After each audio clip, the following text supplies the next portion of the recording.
सर्वसामान्यांच्या हक्काचा आवाज जागर जनस्थान।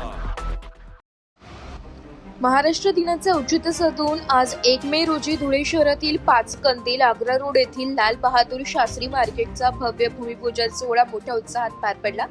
भाजपा आहे तर गती आहे, धुळे शहराची प्रगती आहे हे दिलेले वचन पूर्ण करत आमदार अनुप भैया अग्रवाल यांच्या संकल्पनेतून या महत्त्वपूर्ण विकास कामाचा शुभारंभ करण्यात आलाय। राज्याचे मंत्री तथा जिल्ह्याचे पालकमंत्री जयकुमार रावल यांच्या शुभ हस्ते व अनुप अग्रवाल यांच्या प्रमुख उपस्थितीत हा कार्यक्रम संपन्न झालाय। या प्रसंगी माजी केंद्रीय संरक्षण राज्यमंत्री डॉक्टर सुभाष भामरे, माजी आमदार राजवर्धन कदम बांटे, महापौर मायादेवी परदेशी आणि भाजपा जिल्हाध्यक्ष गजेंद्रसिंह टंपळकर यांनी उपस्थित राहून या वचनपूर्ती सोहळ्याला सदिच्छा दिल्या। या ऐतिहासिक सोहळ्याच्या यशस्वी आयोजनासाठी निमंत्रक म्हणून महापौर मायादेवी परदेशी, माजी महापौर तथा नगरसेविका कल्पना महाले, नगरसेवक रोहित चांदोडे आणि नगरसेवक चेतन गवळी यांनी विशेष पुढाकार घेतलाय। आज पार पडलेल्या या भूमिपूजन सोहळ्याला शहरातील सर्व प्रमुख भाजपा पदाधिकारी, लोकप्रतिनिधी, कार्यकर्ते आणि व्यापारी नागरिक मोठ्या संख्येने उपस्थित होते। लाल बहादूर शास्त्री मार्केटच्या उभारणीमुळे धुळे शहराच्या व्यावसायिक प्रगतीला मोठी चालना मिळणार असून दिलेल्या शब्दाची वेळेत पूर्तता झाल्यामुळे स्थानिक नागरिकांमध्ये आणि कार्यकर्त्यांमध्ये आनंदाचे आणि समाधानाचे वातावरण पाहायला मिळाले। जागर जनस्थानसाठी प्रतिनिधी रूपक बिरारी, धुळे।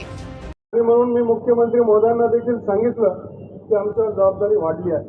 आता लोकांच्या मनामधल्या आशा, आकांक्षा, स्वप्न ही पूर्ण करण्याची जबाबदारी आम्ही आणि आमच्या आमदारांवर आहे आणि त्याचं प्रचिती आजच्या कार्यक्रमाच्या माध्यमातून आपल्याला दिसते। ते आपण पाहिलं की टप्प्याटप्प्याने विकासाच्या गोष्टी इथे होतात। अर्थव्यवस्थेला चालना आपण दिली पाहिजे आणि म्हणून धुळे महानगरपालिकेच्या माध्यमातून जवळपास 5 मार्केट याचे डेव्हलपमेंटचे काम आम्ही सुरू केले। त्याच्यामध्ये सर्वे नंबर 153 वर दशहरा मैदान, इथे पाण्याची टाकी होती, अनेक वर्ष तिथे ते बाबळ होते। पण आज मी रेल्वे स्टेशनकडे जात असतो तर अत्यंत सुसज्ज, सुंदर, उंच अशा दुकाने मला तिथे दिसतात आणि ही ऑप्शनच्या माध्यमातून तिथे लिलाव होणारे चढाओढ लागेल, स्पर्धा लागेल। पहिला टप्पा आम्ही विकला, जवळपास मला वाटतं 1.5 कोटी रुपये हे तिथे आले, 1.5 कोटी रुपये खात्यावर जमा केले आणि आता शॉपिंगच्या विकासाला चालना तिथे देण्यात आली। धुळे महानगरपालिकेच्या गट नंबर 3.80 फुटी रोड, गट नंबर 3 मध्ये 80 फुटे रोड इथे संत सावता माळी मार्केटचा विकास करण्याचा आम्ही चालू आहे।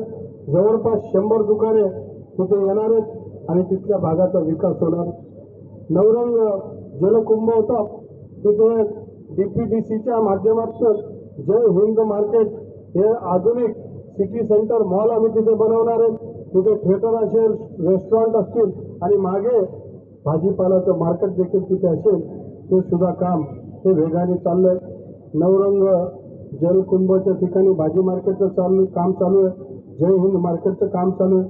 सर्वे नंबर 73 आरक्षण क्रमांक 50 इथे देवपूरमध्ये सुद्धा एक भाजी मंडईचं काम चालू आहे आणि सर्वात महत्वाचा या धुळे शहराच्या हृदयस्थानी असलेला हा जो मार्केट कमिटी आहे, त्या मार्केटमध्ये आमचा तर कधी योग फार कमी इथे आला। 1-2 वेळा तुम्ही मिरवणूक काढली तेव्हाच आमचा इथे आला, परंतु याला काळाचं रूप बदलणं गरजेचं। कधी कधी व्यापारी सांगायचे की आमच्या डोक्यावर काय पडून येईल का काय, अशी भीती वाटते, परंतु पोटासाठी करावं लागतं, दुकानामध्ये बसावं लागेल, जे होईल ते होईल। परंतु कधीतरी 100 वर्षानंतर आपण बदलणार आहे का? आणि म्हणून या 5 कंदीलच्या चौकामध्ये जय किसान जय जवानचा नारा देणारे प्रधानमंत्री लाल बहादूर शास्त्री यांच्या नावाने एक भव्य आणि दिव्य ग्राउंड+3 एक मोठं शॉपिंग आणि भाजी मंडई इथे येते। मागच्या काळामध्ये जितकी भाजी मार्केट होते त्याच्यापेक्षा दुप्पट मिळणार आहे, म्हणजे जे आहेत त्यांना तर भाजी मार्केट मिळणारच आहे, दुकान मिळणारच आहे। जे अतिक्रमणमध्ये कोपऱ्या कापऱ्यामध्ये बसायचे त्यांचाही विचार करण्यात आला आणि आमच्या भावी पिढी युवकांसाठी सुद्धा पुढच्या काळामध्ये ई लिलावच्या माध्यमातून त्यांना सुद्धा दुकाने मिळतील अशा प्रकारची व्यवस्था या माध्यमातून झाली आहे।